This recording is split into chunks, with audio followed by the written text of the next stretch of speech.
Welcome to Spiritual and Empowerment Living with international speaker, spiritual mentor, and best-selling author, Tia Johnson, as she discusses spiritual and women's empowerment topics to assist you in igniting your spirituality and empowering your quality of life.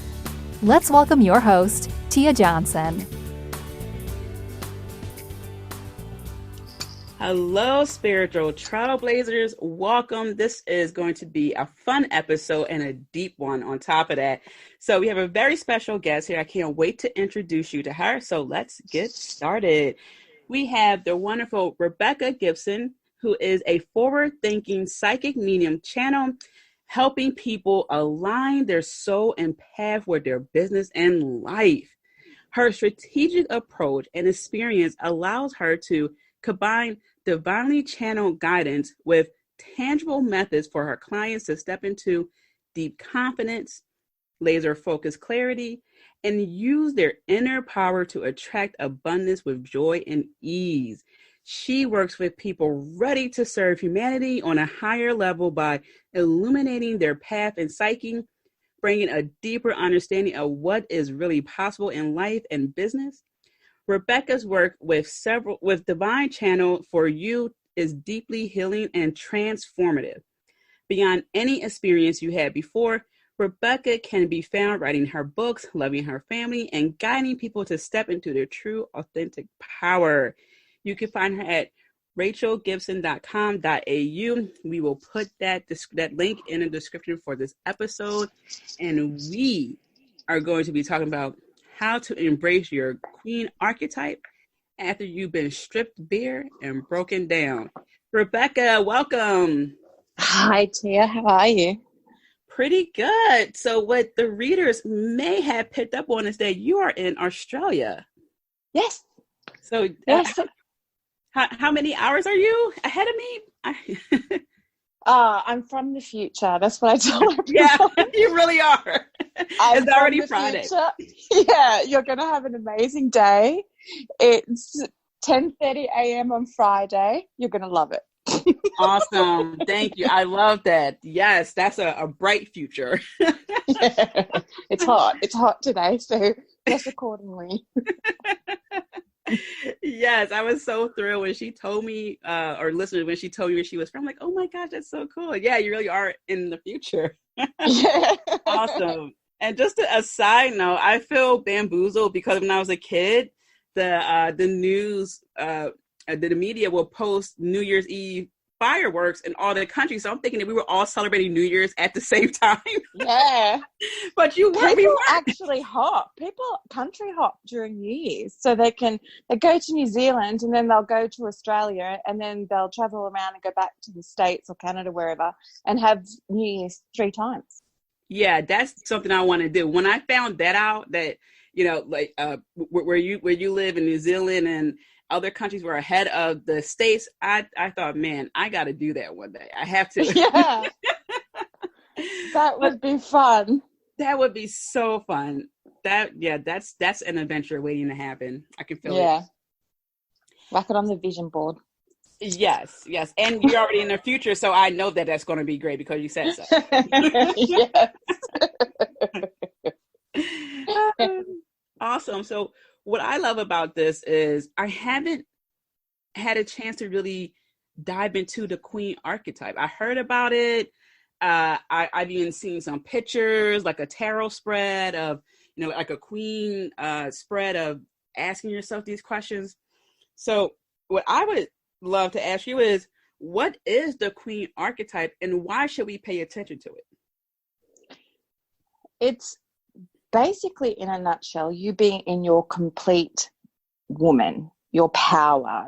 You're not your daughter archetype, not that wounded child, not the victim or the saboteur or the martyr, but really standing in your own power from a place of self-love and really being connected into that oneness. So because you're connected into that oneness, you get to the stage where there's no judgment, you don't judge other people for having judgment, and you understand what it is that you want and how you go about manifesting that to your highest good and the highest good of other people around you. I'm not talking about I want, like, I'm not like Donald Trump, I want this and everyone's going to suffer at the expense of it. It's very much understanding that you as the queen are responsible for all of the worker bees in your particular hive, and that if you keep the worker bees happy, they will keep the hive safe and abundant and filled.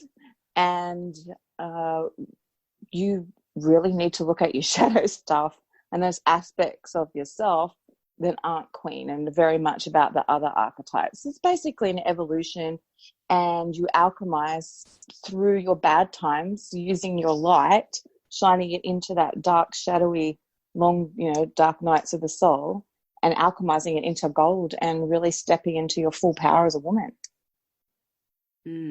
That was just so powerful. I love how you started off with complete woman. That just boom, hit me right in the chest. And yeah, because you know how sometimes we'll swap between daughter energy or mother energy. So my friend Crystal Andrus Morissette has written a really excellent book called The Emotional Edge, and she really dives deep into that, where I know Carolyn Mice has done a lot around archetypes and stuff, but your daughter energy is kind of like that spoilt brat. I just want to experience what I want right now, and I'm not aware of the circumstances or the repercussions for anybody else. Just give me what I want now. And that mother energy is very much rescuing and people pleasing at her own expense and putting everybody first before her, to her detriment, and losing all of her energy and falling apart. But the woman learns how to balance all of that. Someone in her queen energy can foresee that in herself coming. So she puts work into making sure that she doesn't fall apart on either side of that strong power back into daughter or mother energy. Yeah. So it's like when you feel something coming on, you catch yourself before you, for example, say something, like you have a filter, like, oh, I almost slipped back into the old me, or a me that wanted to say something just to get their way because I need instant gratification. I caught that. Yes. So yeah, I approach it differently. I get myself into a pattern if I'm too much in one or the other. It's probably too much mother energy, which being an empath, all empaths do this thing of rescuing people and people pleasing and avoiding conflict. And I find that when I slip too much into mother energy, my self-care goes out the window. I turn into a workaholic. All of my addictive side comes out, and the universe kind of slaps me back into queen through drama or pain. So at the moment, I've just we're into 5 months of recovery of having to have foot surgery because I was working too hard at my job, plus my business, plus parenting. And I literally said to my husband in a very angry tone, one of those arguments, I need a break. You need to walk a mile in my shoes. And I literally broke my foot 5 minutes after the conversation. And it forced me to sit down and rest. And then you get back into your queen. So the whole point is you don't have to be that dramatic to get into your queen. You have to catch it at the beginning and be very self-aware of what you're doing and when your shadow's starting to take control and when ego's starting to run your life rather than soul. Yes. Oh my gosh. I am all too familiar with foot surgery. So as soon as you said, I'm like, I know exactly. It's so symbolic, isn't it? Stop moving and sit down. Right. It is a huge inconvenience for sure. Massive. Yeah. But what I've learned is, it does cause you to delegate. It's like you can't do it. You can't do certain things. Like you have to delegate, and that's what a queen does. A queen sits on her throne. So in my case, we were sitting on our beds or on the couch and asking people to do stuff for us. But with love, though, not using them, but saying like, "Hey, I literally cannot do this." But what I'm getting here is that being in that queen archetype, which all us women can definitely do, is really being able to own our life, okay, as opposed to saying like, oh, this isn't working, so I'm going to be the child brat, or this isn't working, so let me pour all my emotions and energy and spirituality, everything into it and forget about myself. Yes. I love that. Yes. It's a big bunch of self-awareness and self-love and understanding the higher good for everyone involved from your soul, because your ego is not going to do that. Your ego is going to want martyr or victim to be the main archetypes to take over, but soul will like, no, you need to be sovereign, step into the truth, authentic self, and be a queen. Right. So what are some ways being stripped bare and broken down shows up in people's life? I know you talked about your foot surgery, and I think that's one of it, because that's a very trying time. But in your practice, how does that show up for some people? A lot of the times most of my clients that come to me are empaths, and they're women who are very strong in their mother archetype, or they drop into victim and martyr, and they get resentful. They don't speak up from a place of self-love. There's not that true assertiveness. It's either passive or passive aggressive, or they boil over into aggression when resentment's built up. They're not asking for support, and they're not allowing receiving of people to support them. So people will start to show up. Hey, would you like some help with this? Oh, no, it's fine. I can handle it. There's either shame or guilt that's brought up about people helping you, or pride, or, anything that's kind of from the shadow ego aspect. And so then drama starts to happen, where life's kind of showing them, you can't do all of this. You need to allow people in, and you need to allow in receiving. And then the vulnerability needs to be exposed for people. And so then when you're allowing other people in to help you, you're affording them an opportunity to feel good because they've done something for someone and they've seen you struggle, and they're able to do just that little bit to help you. But so many of my clients, even my patients, because I work in psychiatry, so many of my clients and my patients get to the point of exhaustion because they feel this need to do everything themselves, and they don't want anybody to see any kind of vulnerability because they perceive it as a weakness, and they think that they're in their queen by doing everything. And they're not in their queen because they're not allowing in other people. They're not allowing in love. So it's not even the other people so much. It's the person who is just doing all these things, and they're being resentful because in a way they want that help, but it's almost like they don't trust the people to do it. Exactly. And lots of that stems from childhood stuff, the way you've been parented and you feel like you weren't supported, or you kind of let down, abandonment issues and stuff. But then we're also growing up in a society where women are marketed to constantly that you must do everything. Like, people don't go around asking men, how can you work full-time? Who's looking after your kids? How do you juggle it all? When's the last time someone sat down with a man and asked that? Oh, it's so true. You see all these like female actresses. Oh, you've just had a baby. They're 1 year old. How do you cope going back into acting or whatever it is that the celebrity thing is? How can you do it all?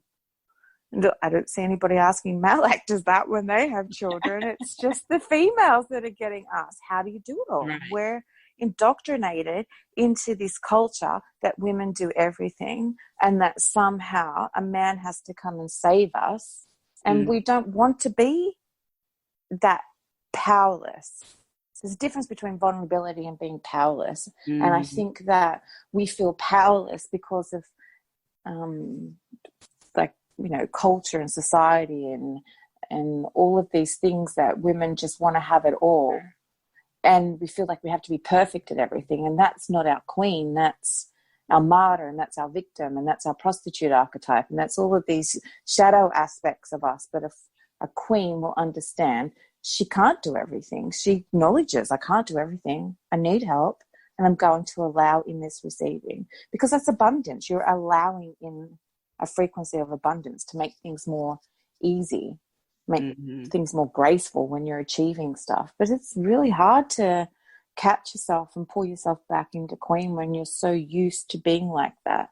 and you're living in a society that's bombarding you with the same message over and over again. That is just so hands down true. I saw a post I've seen this post before.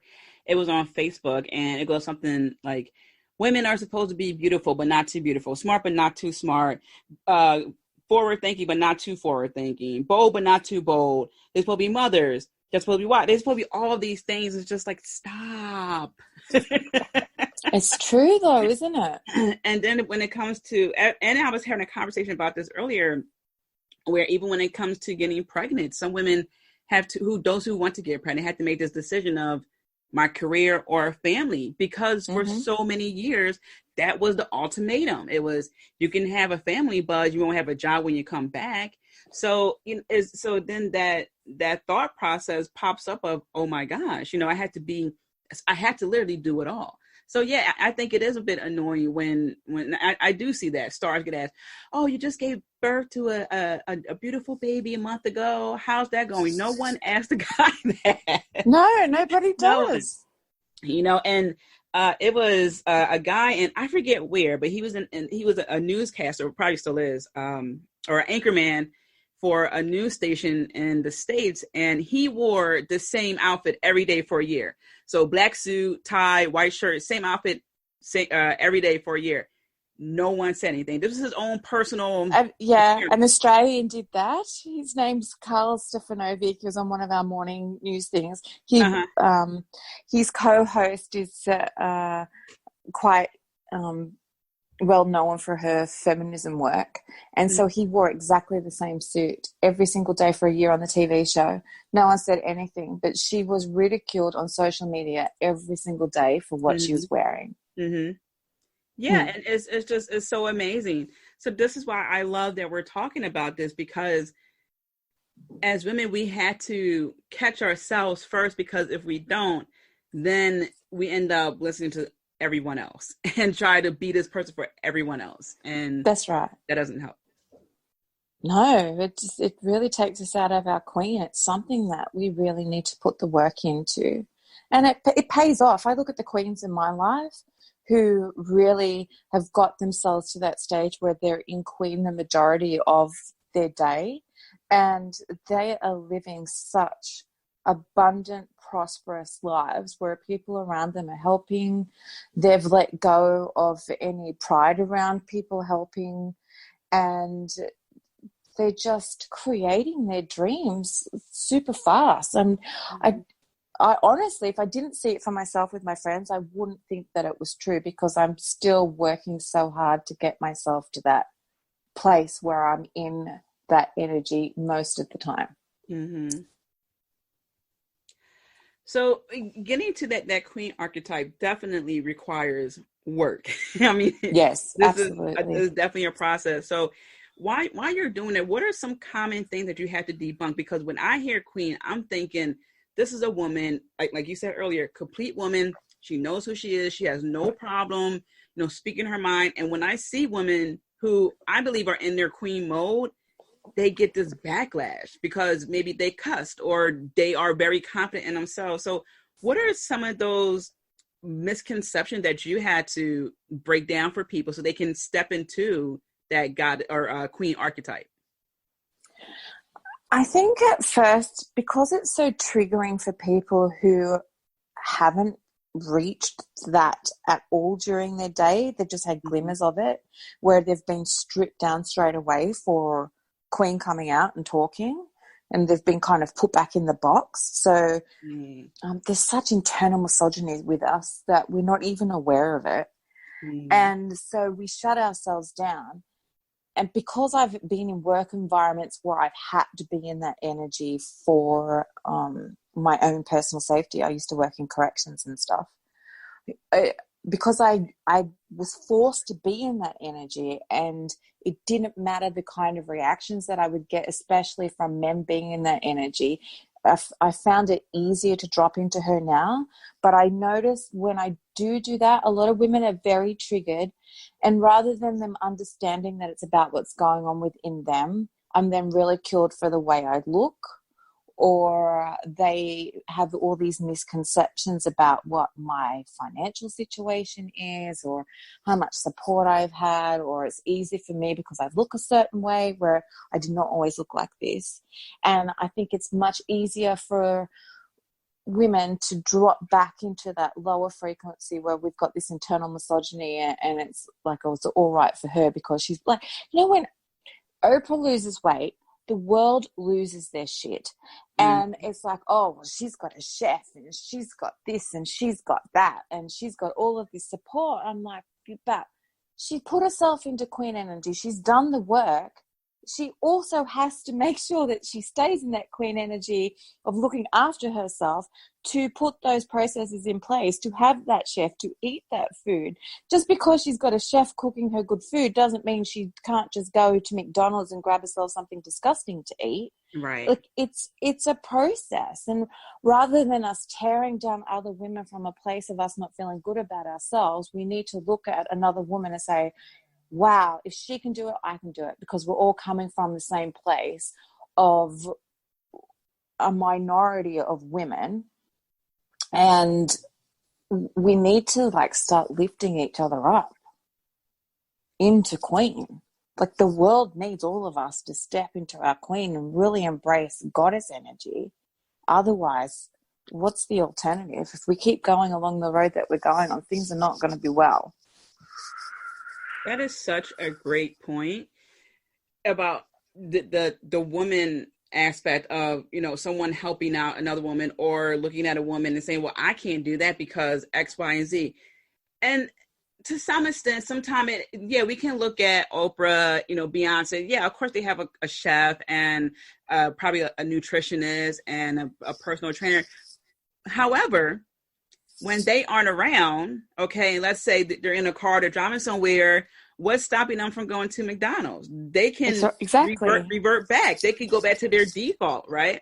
They don't have to listen to their trainer. Their chef can cook for them, and they may be like, oh, you know what? I changed my mind. I don't want it, And make up all these excuses, all these reasons why they deserve to eat that crap, or they deserve to take the day off exercise, right. Or whatever it is that you do. That your victim and your mother archetype can take over no matter who you are, or what your bank balance is, or what support you've got around you. Exactly. This is why we have to look at our minds, our thoughts, like you said, our shadow aspect. There's a lot of things we need to look at, because whatever we do, let's use the celebrities again, their money, their resources is just an extension of who they are. So if they are a great person who has great discipline, then guess what? That money is only going to make them more disciplined. But if you're someone who wasn't disciplined before having money, and then you got money, guess what? You're not going to be disciplined. Okay? Exactly. I read an article that Warren Buffett still clips McDonald's coupons. So it's just like, this guy's a billionaire. He's clipping coupons to go to McDonald's. So yeah, we as women, or some women, have to stop looking at other women and think, oh, of course she can do that. What we can look at is, what are our resources and how can we work from there? For example, I don't beat myself up if I don't eat something as healthy, if I get like Chinese takeout food, right? Oh, yum. It could be that I am just it's so good, right? But it could be that I'm in an area where there isn't healthy food at the time. I could be at a friend's house and they have, some a Chinese restaurant, and there's an Italian restaurant. We're going to eat pasta and stuff like that. It's like, no carbs. But sometimes it's just where you're at. So yeah, we got to stop looking at people and think, oh, of course they can do that. You can do things in your own capacity, and in your own queendom, you can work from there. That's right. And when you catch yourself judging someone like that, it's very much about you and not them. I catch myself judging sometimes, or getting jealous and envious about another woman's life or success, or how far she's progressed and I haven't. I want to compare my bank balance to her, or my house, or anything like that. I need to catch myself. It has nothing to do with that woman. It's very much about me and my insecurities, and me not being where I want to be, and all of my egoic shit coming to the surface, and thinking I'm not good enough, or I'm not thin enough, or I'm not smart enough, or I haven't been in business long enough, and all these ridiculous things that come to the surface where I really shouldn't be paying them any attention, just releasing them because they mean nothing. And just looking at this other woman thinking, wow, you're in my life and you are showing to me, mirroring back at me that I have the capacity to be like this too. Mm-hmm. And so I'm going to put the work in and do it. If that is what I want, then I need to work for it. And that includes looking at those aspects of myself that I don't really like and not spiritually bypass them or just pretend like they don't exist and squish it down and move on and just focus on, you know, my vision board. Mm-hmm. I was like, no, why do I feel the need to judge? I need to clear that. Right. Exactly. So do you have daily rituals to help you get more into your queen archetype? Yeah, I'm very much about spiritual health being the top of the apex of mind, body, spirit, because I've worked in psychiatry for 24 years and in the health system.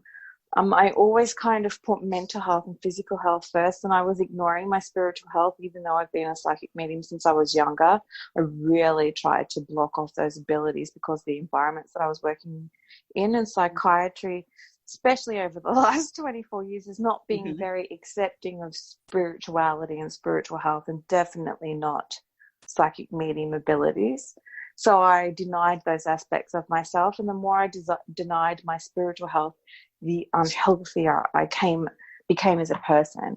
Depression, anxiety, very, very obese. Lots of autoimmune issues, lots of diagnoses along the way, a couple of near-death experiences. Once I understood that my spiritual health really needed attention, all of that started to improve. So I make sure that I'm aware of how energy works. I'm aware about how our heart functions on a quantum physics level.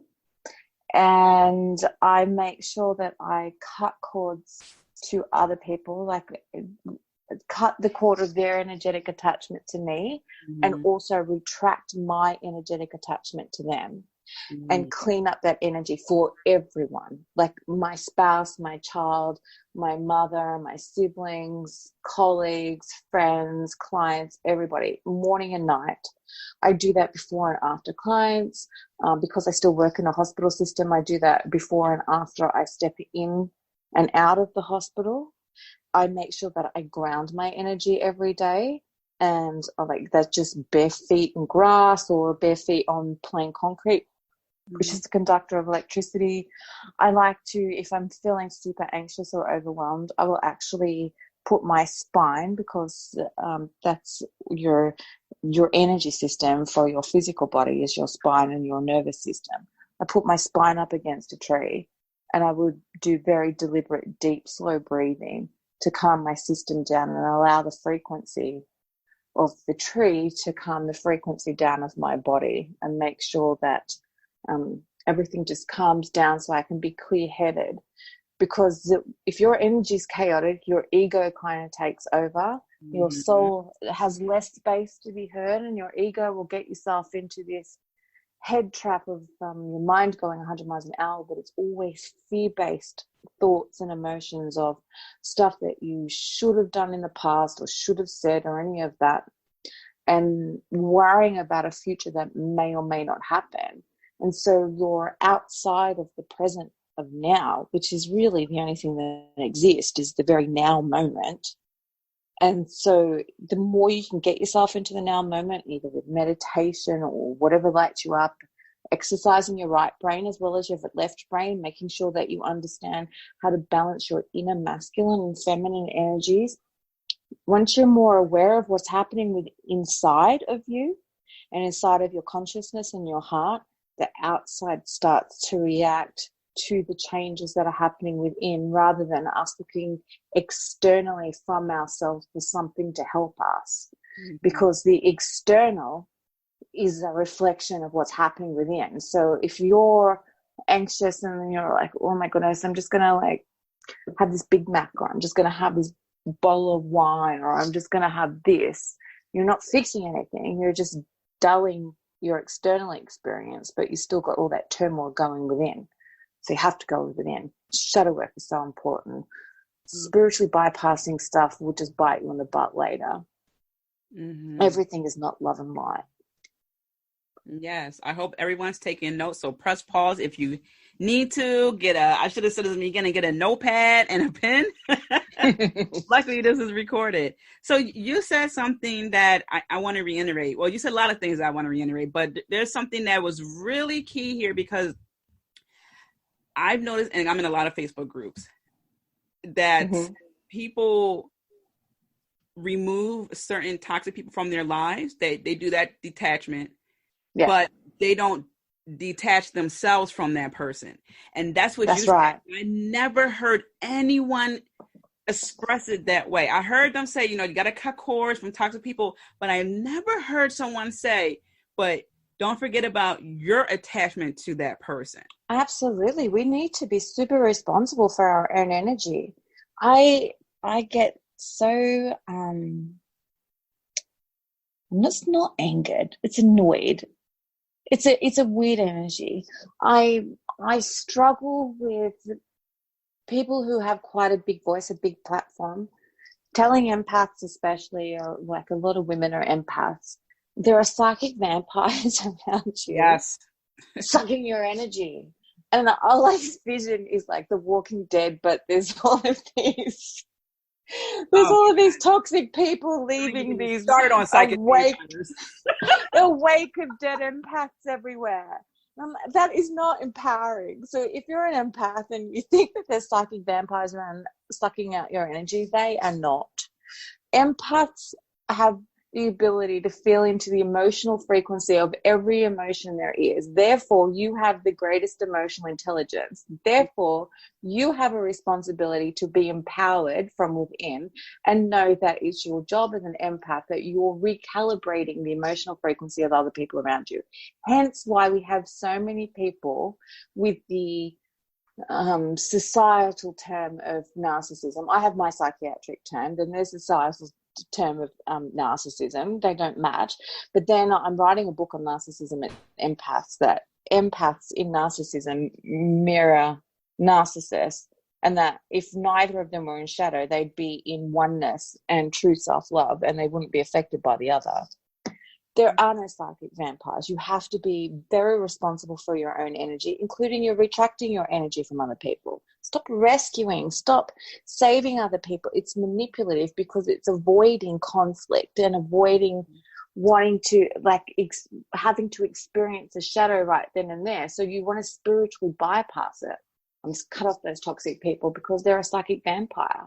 It's victim blaming. You're in your victim. You're blaming somebody else, and you're not coming from a place of empowerment. Queens don't run around blaming other people for how they feel. Right. Exactly. Once you start, they don't. I love that. Once you're responsible for your own energy, it makes a massive difference to how you're energetically showing up for yourself and those around you. Yeah, that's, I so wish they taught this stuff starting in grade school, even at the most basic level, because if that was the case, by the time the girls are young women, they would have so much clear boundary setting, control of their emotions, or at least awareness of their emotions. I mean, the world would be such a better place. It's true. And learning to be assertive, because it's like being assertive isn't just standing up for yourself. It's having enough power in the love for yourself and understanding that you are connected into everything, that you have the strength to say, that's not going to work for me because it is not for the highest good of me. Therefore, it's not for the highest good of you because we are connected as one and I'm coming from a place of love. Normally what happens with women, if we normally... the pattern is we be passive because we're taught to be polite, we're taught to ignore people, we're taught not to speak up, be a good girl and be quiet. Sometimes I even catch myself with my own daughter who's 5 saying stuff that was said to me. I'm like, wow, that's so ingrained in me. It just slipped out of my mouth without my brain even really being active in it coming out. And I apologized to her, and when we're passive for a certain amount of time on the outside, what normally happens within is this resentment, and all of this guilt and shame starts coming to the surface, and all of this anger and judgment, and eventually it bubbles out and comes out either being passive aggressive or aggressive. We're very good at silent treatment or slamming doors just that little bit louder to make our point, or our spouse coming home when we're really cranky at them for the last 4 weeks, and it's like, how are you? Well, fine. It's so passive aggressive. Yeah, that doesn't help the situation. No, it's like, why can't you read my mind and see that I'm so angry at you because on such and such date 3 years ago you said this, and I still haven't had the assertiveness and love to bring it up to you that I don't deserve to be spoken to like that, and you need to pull your head in. Right. Boundaries. I've been saying this for a while now. People need to stop looking at having a platform or a will to express themselves as being confrontational. You're having a conversation, just like you said, I don't like the way you talk to me. That's so direct. Being firm, setting a boundary, then I'm gonna slam this door a little bit harder. Oh, great. Yeah. Break the doorknob or break the door off the hinge. And now you got a broken door. You created more issues. A queen doesn't do that. You're teaching someone to treat you a certain way. I have been guilty of doing this. So I'm on my 3rd husband. So I've been learning lessons along the way where I have been passive, and then I've been passive aggressive, and I've never felt strong enough to have my voice because my self-love's been so dismal. Mm-hmm. And so now I've gotten older, heading towards 50, and you've got like the whole second half of your life, and like I really don't want to be wasting time anymore. My husband and I now, for the first few years, I was passive or passive aggressive, and so I was teaching him it was okay for him to be a certain way because I wasn't being assertive about it right then and there. So therefore, he doesn't even know some of the things that he does or says upset me because I never said anything. So now all of a sudden I'm like, I'm doing a course on boundaries. This is what's happening. I'm standing in my queen. He's like, who is this person and what have I done? Mm-hmm. Whereas his behavior's not changed that much. It's that I'm behaving differently in the way I react to it.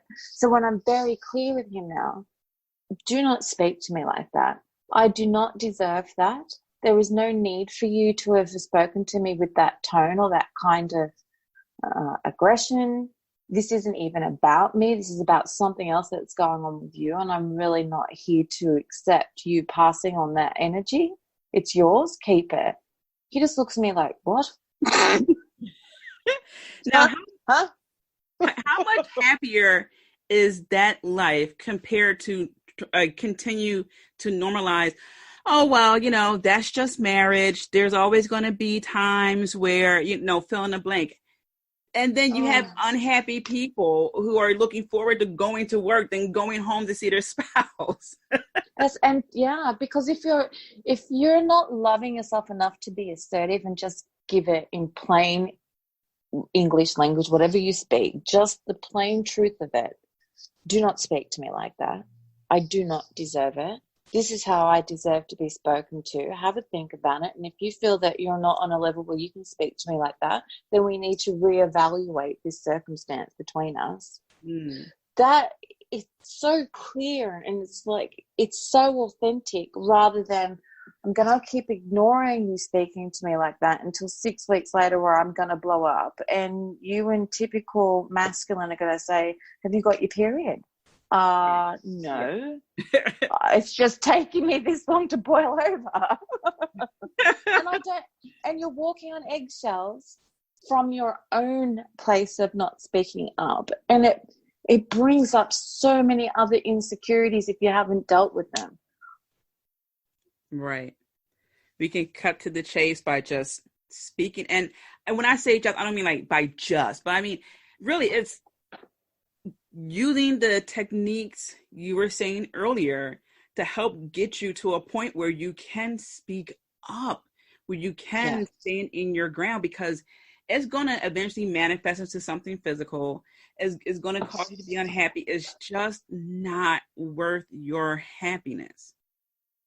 Yeah. And I think a lot of times women will mistake passive aggression for being assertive. And I know I certainly did. So I spent 10 years working in psychiatry in maximum security male prisons.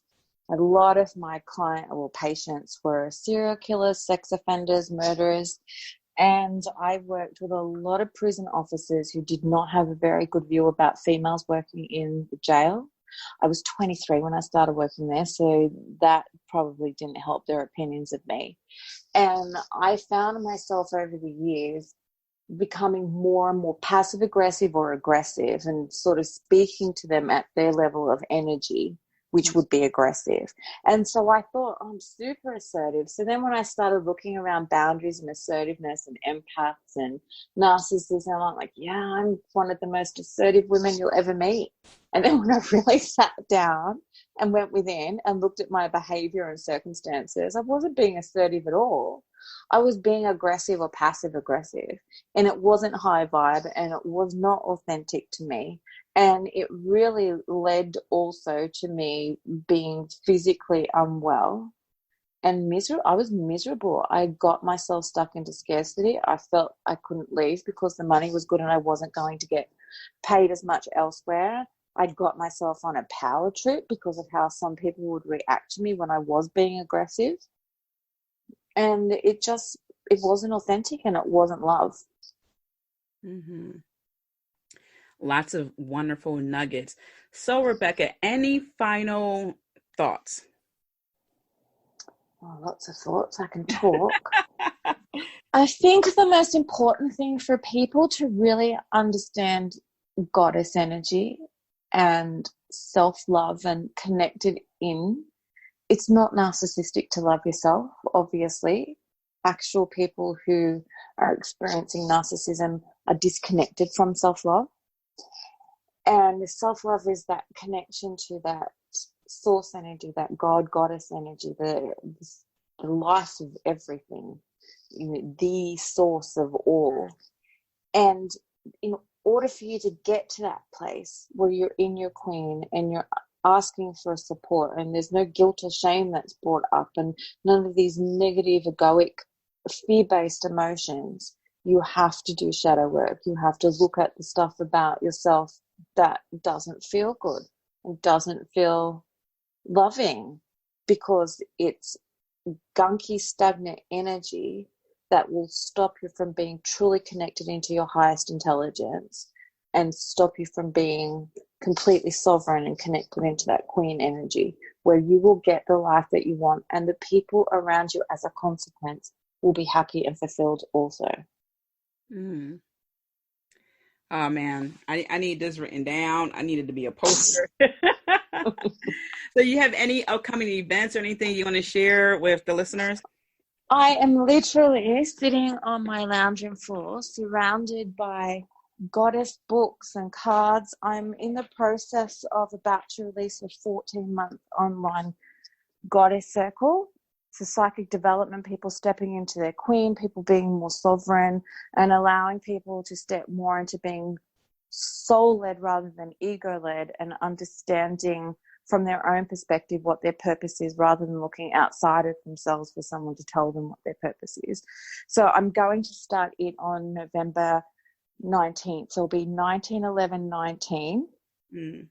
And it's going to end the 20th of December. So we do our dates backward to you. So it's 19/11/19 for here, and then it ends 20/12/20. I like that. Lots of symbols there. Yeah. So it's all being channeled as we speak.